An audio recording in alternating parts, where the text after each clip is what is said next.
Blogerlarga ham soliq joriy qilinishi mumkin. Xabaringiz bormi, janob bloger? Endi blogerlikni boshlamoqchi bo'lganlar shunga qarab ishlarni qilaveringlar.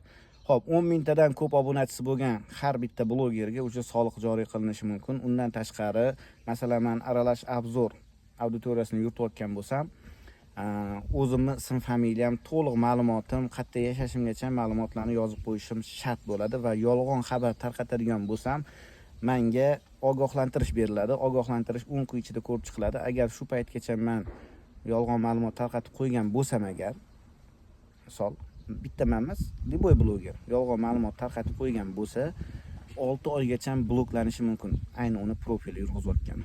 Shuning uchun bu yog'iga o'ylab qadam bosish kerak. Bir tomondan yaxshi bo'ldi. Qaysi ma'noda? Nalog to'lash, soliq to'lash yaxshi deb hisoblamayman, lekin men o'zim shaxsiy fikrimni aytaman, lekin men bu yolg'on ma'lumotlarga chora ko'rilishi juda ham zo'r bo'ldi deb o'ylayman.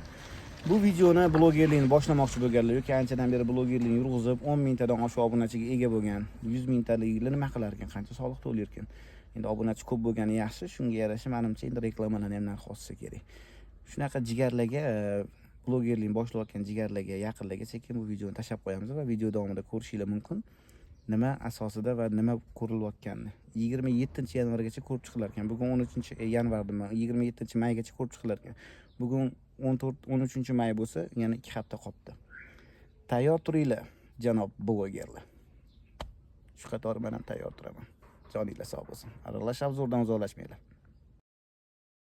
Endi blogerlar O'zbekistonda faktlarni tekshirishi va soliq to'lashi shart bo'ladi. O'zbekistonda influenserlar uchun qonun loyihasi ishlab chiqildi. Unga ko'ra, 10 mingdan ortiq obunachiga ega bo'lgan blogerlar, ya'ni influenserlar endi ma'lum qoidalarga amal qilishlari shart bo'ladi. Ular tarqatayotgan ma'lumotni tekshirishlari, yolg'on yoki haqoratli kontentni joylashtirmasligi, o'z akkauntlaridagi izohlarni kuzatib, noqonuniy kontentni o'chirishi kerak bo'ladi. Agar fake yoki yolg'on ma'lumot tarqatilsa, uni belgilab qo'yish yoki o'chirish shart. Shuningdek, influenserlar soliq to'lashlari, aloqa uchun ma'lumot qoldirishlari va tergov ishlari bo'yicha rasmiy ruxsatsiz ma'lumot tarqatmasliklari kerak bo'ladi. Agar influenser qonun talablarini buzsa, Axborot va ommaviy kommunikatsiyalar agentligi unga 10 kun ichida kamchilikni tuzatish haqida ogohlantirish beradi. Agar ular bunga amal qilmasa, uning akkaunti O'zbekiston hududida 6 oygacha yopib qo'yilishi mumkin. Shuningdek, agar ular aloqa ma'lumotini ko'rsatmasa, akkauntida reklama joylashtirish taqiqlanadi. Ushbu qonun loyihasi 2025-yil 27-maygacha muhokama qilinadi. Sizningcha bu blogerlarni cheklash bo'lib qolmaydimi? Izohlarda yozib qoldiring.